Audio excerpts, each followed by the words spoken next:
going on, guys? MariK here, back with another Dragon Ball Super video. Today, we got the final reveals for the last two SPRs for Set 8 Malicious Machinations, and I gotta say, these are some of the best SPRs we have gotten since the release of the game. Not only in just the quality of the art and the design, but the choices that were made for which cards were getting SPRs this set. Instead of going for like the biggest boss cards for each archetype, and I went with more staple, more playable cards, and honestly, the value of this set is going to be so much higher than it was with previous sets, especially with the SPRs. A lot of the SPRs drop in price significantly because they see little to no play whatsoever, and some of the SPRs in this game have dropped to literally like just pocket change, with some of them only being $1 or $2 a piece. And with this set, with so many of them being staples that can be played in just about every deck, the value of these cards is going to be insane. So here are the 10 SPRs we got, and I gotta say, I am just absolutely in love with the choices that they made for this. I remember saying, I think in one of the videos, in the first video I did, where they revealed the extra cards, I was like, man, that really lowers the chances of me getting both the Android 18 and the Android 16 in super rares, or in SPR rares, and then, bam, there they were the next day. Oh my god, I was so excited. Android 18 Speedy Substitution and Android 16 Energy Amplification are the two biggest cards that I wanted SPRs for this set. And look at them. The art is fucking gorgeous. The foiling is going to be amazing. Just the colors and everything just is fantastic. Not to mention, Androids is where my heart lies, and I'm going to have to pick up a playset of these. This entire set is literally going to break me. Now, granted, I have a substantial TCG collection. Not just with Dragon Ball, but I've got Pokemon cards just everywhere. I've got Yu-Gi-Oh cards that are worth, we'll just say they're worth a good chunk of money. And so, it's not really going to kill me to get playsets of some of these. I definitely want a playset of the 18 and the 16. But the Son Goku Dawn of Divinity, I would love to have a playset of him. Same thing with Super Saiyan 4 Son Goku. I'd love to have a playset of him just because the cards are so, they look so good. They're amazing cards. I love the Super Saiyan God Goku. 20k crit. He's red yellow. You've got offering. Like there's just so much there that he can do for a 3 cost. And then being able to play Super Saiyan 4 Goku for free, that's going to be really powerful as well. But even then, all the extra cards, Focus Breakthrough, Beerus Ball, Absolute Release Ball, even the Super Gallic Gun, they're all super powerful cards. Like, am I going to make it my goal to get SPRs of all of those? I'd be lying if I said no. But initially, the ones that I need a playset of the most are going to be the Android 16, the Android 18, and probably Focus Breakthrough. I realize it's a little more generic than the Beerus and the Absolute Release Ball, but the thing is, that people aren't taking away from that, is it's just any 3 cost or less. So, if, for example, let's look at that Super Saiyan 3, or the Super Saiyan God Goku again. He's a 3 cost, but he's 20,000 power. Focus Breakthrough can negate his play. But Beerus Ball cannot, because it has 20,000 power. So, Focus Breakthrough has its benefits, and so does Beerus Ball. It just depends on what you're trying to stop. So, they're all very, very good cards. Beerus Ball just hits, I don't want to say it hits more. There are a few 15,000 cards that are more than 3 costs. For example, Union Force Zeno. Beerus Ball could stop him and be like, yeah, no, we're not letting this happen. So, that's definitely an option. Absolute Release Ball is stupid good as well. The fact that it returns the card to the owner's hand just sucks, but the fact that you get to switch an energy back to active mode either means that A, you're essentially getting the free bounce back to hand, or you're taking a card from life, you're getting that draw, and you're getting a free energy that you didn't have. So, really good skill there too. Super Gallic Gun is the one that's really lacking, in my personal opinion. Just because, like, it's played in rest mode. Like, okay, that's great, but we already have that. It's called Crusher Ball. And it doesn't care what your life is at. So, Gallic Gun should have said it's played in rest mode, negated skills for the duration of the turn. That's what it should have been.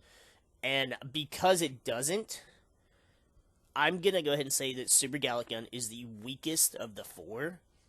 The art is substantially amazing. But, out of the four, it's the only one that doesn't actually negate the play. So, it's the only one that's going to still allow any autos on play to go through. So that's going to be my personal take, is that Super Gallic Gun is the least effective. I don't know which one I'd say is the best, honestly. I mean, Absolute Release Ball you can play for free, basically, because you get the energy back to active mode, but it bounces back to hand so you can play it again. Whereas Beerus Ball and Focus Breakthrough get rid of it. Plus, just, I don't know. I think Focus Breakthrough looks the best. For one, the Goku just looks cooler than the Beerus. It's kind of weird because I'm not a big Goku fan, but I do like Goku. And the art on that card is just amazing. Plus, for some reason, green in this game seems to have some of the best foil. Just, I don't know if it's because the color pops more, but it looks amazing. The fact that these 4 extra cards, and if you don't want to include Super Gallic Gun because it's basically a glorified Crusher Ball, fine. But the fact that these extra cards can be played in any deck, I think that's going to make them really, really expensive. Because there's not going to be a time where, let's look at SPR Cell, for example. SPR Cell has gone from, I've seen it go from $10 to $40 to $50. Right now, it dropped back to around 10. Right now, I've seen it around 14, 15 since all the Android release stuff, and the reveal that Set 9 is going to have Cell in it. But it's at a relatively low number right now compared to its highest point because it's not being played. These extra cards are going to see play. Maybe not in every deck. Maybe not everybody's going to run them, but they're always going to be able to see play. Sure, you could always run a Cell deck, but most people aren't going to do that. Whereas an extra card, a counter play, that is a 1 cost that's detrimental to, being able to slow the progress of your opponent's strategy. Those cards are going to always have value. Which is why I believe this set is always going to have insane value. These cards, don't get me wrong, I like all these SPRs. I didn't mention Hatchiak because I don't particularly care for it. But the art on the card is amazing. I don't particularly care for the Android 21 either, but all of these cards look great. And even though the ones I want most, the Super Saiyan 4 and Super Saiyan God Gokus, the Android 16, the Android 18, they look amazing. And they're really good cards. But I honestly feel like the cards with the most value, besides the secret rares in the set, are probably going to be those extra cards. And if they're not the most expensive, they're going to have the most consistent prices, just because of how playable they are in every single deck. like the Android 18, you're not really going to play it outside of Androids because it's going to search for your Androids. I mean, you could use it to, swap your energy around a little bit, but that's really all she's going to do. Besides, look pretty as shit. I love this card. The Android 16, on the other hand, doesn't care about any of that shit and just gets you free energy in rest mode. So it's a little bit of ramp there, which is a little more flexible for different deck types. As long as you're running blue green, that's not going to be an issue.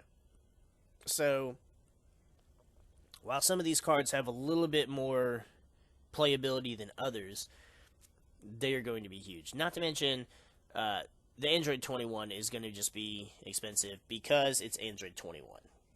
And it has an amazing SPR foil. So, I guess what I'm saying is, this set is going to have insane value. And whether you want to buy boxes, buy packs, buy singles,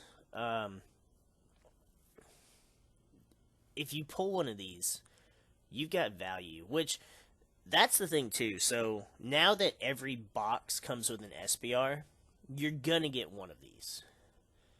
And, to be honest, like, if I were to buy one box,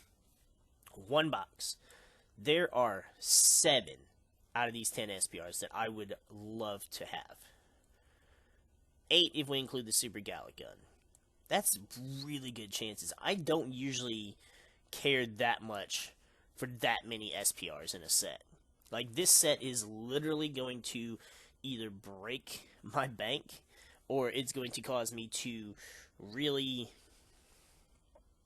move other TCG product I have so that I can afford some of this, because we're not...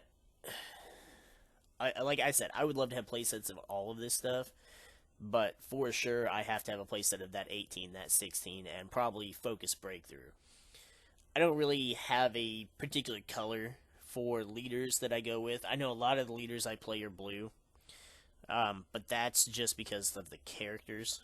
Really, it's all because of the characters, but like the only yellow I really play is like yellow Bardock and Goku's Lineage, because I actually like the archetype and the leader, not just playing Hide and Mastery.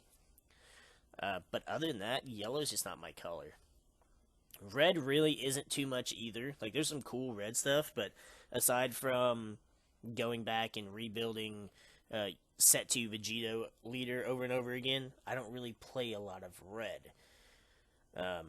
So blue is mainly my color. Green has androids.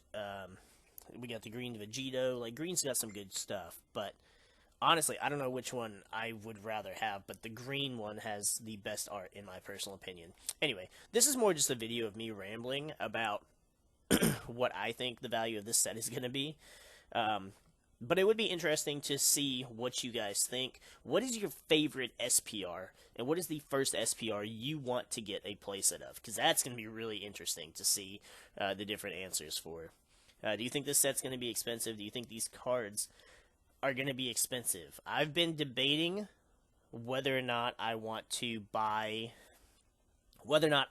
just straight up pre-order singles for the SPRs, knowing they're going to be a little hype price, or wait a week or two, risk them going up at the reward of them going down. I'm not really sure what I want to do there. Let me know what you guys think. We also got some new info on the upcoming store championships. There's a new special token pack coming out with new art for the Ghost tokens, the Cell Junior tokens, the Shadow tokens, the Meta tokens, the Chilled Armies tokens, and then now we have the Clone tokens. I'm kind of irked that the Clone tokens have Android 21 on them. That just seems like more fan service to me. Just because, like, the clone tokens aren't clones of her. They're supposed to be clones of the other characters, aren't they? I don't know. I didn't really play Fighter Z much outside of the beta, but I don't know, that one just kind of seems weird to me. I absolutely love the new art for the shadow tokens though. And even the Cell Junior token, having Cell in the background, that one just looks better than the one we have now. And the Ghost token looks really lit too. So those three are just awesome cards. And it's going to be 6 tokens per pack. So I'm guessing you're going to get one of each, which is kind of sucks because then I'll need a lot more. I mean, hell, I have 15 shadow tokens for my Goku Black deck, so I need a lot more than just one out of a pack. So it's going to take me a while to get some more of those. With that, though, we're going to stop talking, and we'll see you guys in the next video.